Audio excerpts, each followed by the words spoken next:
Imagina que estás parado en el borde de algo, no el borde de un acantilado, no el borde de un continente, el borde del sistema solar conocido. Detrás de ti, a 4.500 millones de kilómetros de distancia, hay un punto de luz tan pequeño y tan débil que casi no puedes distinguirlo de las estrellas que lo rodean. Ese punto eres tú. Esa es la Tierra. Esa es toda la historia de la humanidad, toda la guerra y el amor y el arte y el miedo, comprimida en algo que desde aquí no es más que un píxel en la oscuridad.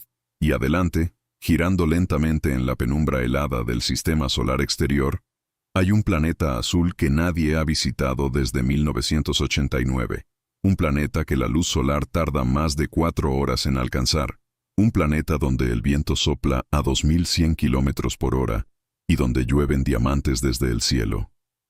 Se llama Neptuno, y desde aquí, parado en su órbita, el universo no parece un lugar de maravillas. Parece el lugar donde termina todo. Hay algo perturbador en la forma en que Neptuno se ve desde el espacio. No la perturbación del horror inmediato, no el rojo amenazante de Marte, ni el caos anaranjado de Júpiter. Neptuno es azul, un azul profundo, sereno, casi pacífico. Un azul que recuerda al océano Atlántico visto desde un avión en un día despejado. Un azul que el cerebro humano, después de millones de años de evolución bajo cielos azules y sobre mares azules, procesa automáticamente como familiar, como seguro.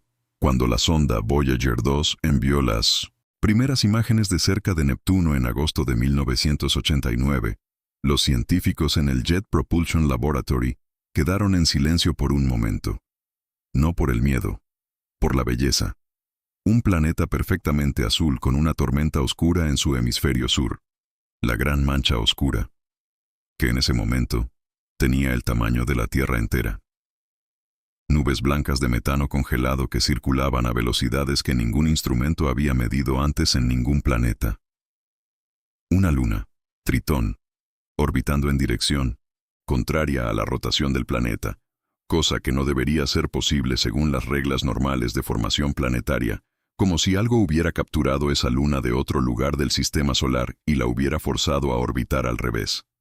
Todo hermoso, todo fascinante, pero algo no está bien, porque Voyager 2 pasó a 12.000 kilómetros de la atmósfera de Neptuno y no se detuvo.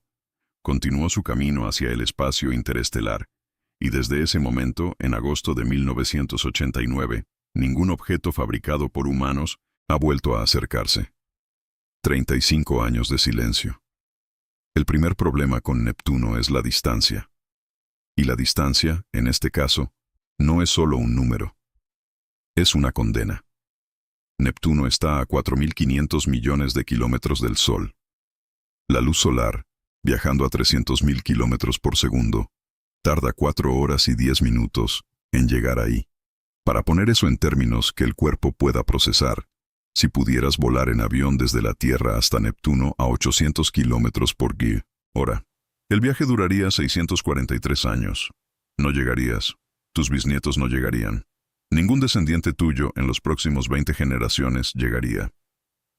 La sonda New Horizons, lanzada en 2006 con el objetivo de llegar a Plutón, fue el objeto más rápido que la humanidad había lanzado hasta ese momento. Viajó a más de 58.000 kilómetros por hora. Le tomó casi 9 años llegar a Plutón. Neptuno está más lejos que Plutón en muchos puntos de sus órbitas, y New Horizons no llevaba lo necesario para frenar, orbitar o dejar a nadie ahí. Lo que eso significa es simple y brutal. Si algo sale mal en Neptuno, no hay rescate. No hay comunicación instantánea. Una señal de radio desde Neptuno tarda 4 horas en llegar a la Tierra. Una respuesta tarda otras 4. 8 horas para una conversación de ida y vuelta. 8 horas en las que cualquier emergencia ya habrá terminado, de una forma u otra. Estás completamente solo de una manera que ninguna expedición ártica, ninguna misión submarina, ningún aislamiento humano en la historia puede prepararte para entender. Pero aquí está el problema. La distancia solo te mata por omisión. Lo que hay en Neptuno te mata activamente. El viento. Hay que detenerse en eso. Hay que darle el tiempo que merece. Porque es una de las cosas más violentas que el sistema solar produce y que menos se menciona cuando se habla de planetas peligrosos. El viento más fuerte jamás registrado en la superficie de la Tierra fue durante el Leasing 200, ciclón tropical Olivia en 1996, en Australia, 408 kilómetros por hora. Eso es suficiente para arrancar edificios de sus cimientos, para lanzar automóviles por el aire, para hacer que el agua llueva hacia arriba. 408 kilómetros por hora. El récord absoluto en un planeta cubierto de océanos y con una atmósfera densa que generalmente amortigua los extremos. En Neptuno, el viento promedio es de 2100 kilómetros por hora. No en una tormenta. No en un evento excepcional. En promedio. 5 veces la velocidad del viento más destructivo jamás registrado en la Tierra, como condición normal y permanente del planeta. Las bandas de nubes de Neptuno se mueven a esas velocidades en dirección contraria a la rotación del planeta, un fenómeno que los físicos todavía no explican completamente. Los modelos atmosféricos terrestres no predicen que un planeta tan frío, tan lejos del Sol, con tan poca energía solar disponible, pueda generar vientos de esa magnitud. Y sin embargo los genera, porque Neptuno tiene calor interno. Libera casi 3 veces más energía de la que recibe del Sol, generada por procesos internos que aún no comprendemos del todo. Ese calor impulsa una atmósfera que desde afuera parece tranquila y azul, y que por dentro es un mecanismo de destrucción que no distingue entre una sonda de titanio y cualquier otra cosa que se atreva a entrar. Si estuvieras ahí dentro, no serías lanzado, serías desintegrado. La diferencia de velocidad entre tú y el viento sería suficiente para que el impacto del aire, a esa densidad y esa temperatura, te deshiciera en fracciones de segundo. Pero se pone peor. La temperatura en las nubes superiores de Neptuno es de 210 grados bajo cero. Más frío que Marte. Más frío que la superficie de Titán en muchos puntos. Un frío que convierte el metano en cristales de hielo, que congela el amoníaco, que hace que la atmósfera tenga capas de materiales que en la Tierra solo existen en laboratorios. Pero si pudieras descender a través de esa atmósfera helada, si pudieras sobrevivir los vientos de 2100 kilómetros por hora y el frío de 210 grados bajo cero, encontrarías algo que no esperabas. Calor. A medida que desciendes en Neptuno, la presión aumenta, y con la presión, la temperatura sube. Los modelos científicos sugieren que en las capas internas del planeta, el agua, el amoníaco y el metano existen en un estado que no tiene nombre preciso en el vocabulario cotidiano. Un fluido supercrítico denso, bajo presiones de cientos de miles de atmósferas, a temperaturas de miles de grados. No es sólido, no es líquido, no es gas. Es algo intermedio que solo existe cuando la materia es comprimida más allá de los límites que la experiencia humana puede imaginar, y en algún lugar más profundo todavía, a presiones de millones de atmósferas, ocurre algo que durante décadas fue solo una predicción teórica y que hoy los científicos consideran casi seguro. Los diamantes llueven. El metano en las capas profundas de Neptuno es sometido a presiones tan extremas que sus átomos de carbono se separan y se recombinan. El carbono puro, bajo esa presión y esa temperatura, forma cristales, diamantes, que caen hacia el núcleo del planeta como granizo, acumulándose en un océano de diamantes líquidos alrededor de un núcleo sólido de diamante puro, a temperaturas que derretirían cualquier metal que conocemos. Es la cosa más hermosa y más inaccesible que el sistema solar produce. Y aquí es donde todo cambia, porque Neptuno no es solo un planeta peligroso. Neptuno es un planeta que no deberíamos entender tan mal como lo entendemos. Fue descubierto en 1846, no por observación directa, sino por matemáticas. Los astrónomos notaron que la órbita de Urano se desviaba levemente de lo que las ecuaciones de Newton predecían. Esa desviación era pequeña, sutil, el tipo de anomalía que podría ignorarse como error de medición. Pero Urbain Le Verrier, un matemático francés, decidió tomar esa anomalía en serio. Calculó dónde debería estar el planeta que estaba causando esa perturbación gravitacional. Y cuando los astrónomos apuntaron sus telescopios exactamente ahí, Neptuno estaba exactamente donde Le Verrier había dicho. Encontramos un planeta con matemáticas antes de verlo con ojos. Ese es el triunfo. Eso es lo que se cuenta en los libros de historia de la ciencia. Lo que se cuenta menos es lo que eso implica. Que Neptuno estuvo ahí todo el tiempo, invisible, ejerciendo su influencia sobre el sistema solar desde las sombras, sin que nadie lo supiera. Que hay cosas ahí afuera que afectan todo lo que conocemos y que no hemos descubierto todavía. Que el universo tiene agentes ocultos cuya influencia sentimos sin poder nombrarlos. Esa ni siquiera es la peor parte. La peor parte es Tritón. La luna más grande de Neptuno es uno de los objetos más extraños del sistema solar, y no solo por su órbita retrógrada, esa anomalía de moverse en dirección opuesta a la rotación de su planeta. Tritón tiene una superficie de nitrógeno congelado, con géiseres activos que lanzan material oscuro kilómetros hacia arriba en una atmósfera tan delgada que casi no existe. Su temperatura es de 235 grados bajo cero, lo que la convierte en uno de los objetos más fríos con superficie sólida del sistema solar. Y está en una órbita que se deteriora. Cada año que pasa, Tritón se acerca un poco más a Neptuno. Lentamente, imperceptiblemente en escalas humanas, pero de forma inexorable en escalas astronómicas. Los cálculos indican que en aproximadamente 3.600 millones de años, Tritón cruzará el límite de Roche, el punto donde las fuerzas de marea de Neptuno serán más fuertes que la gravedad interna de Tritón. Y cuando eso ocurra, Tritón se desintegrará.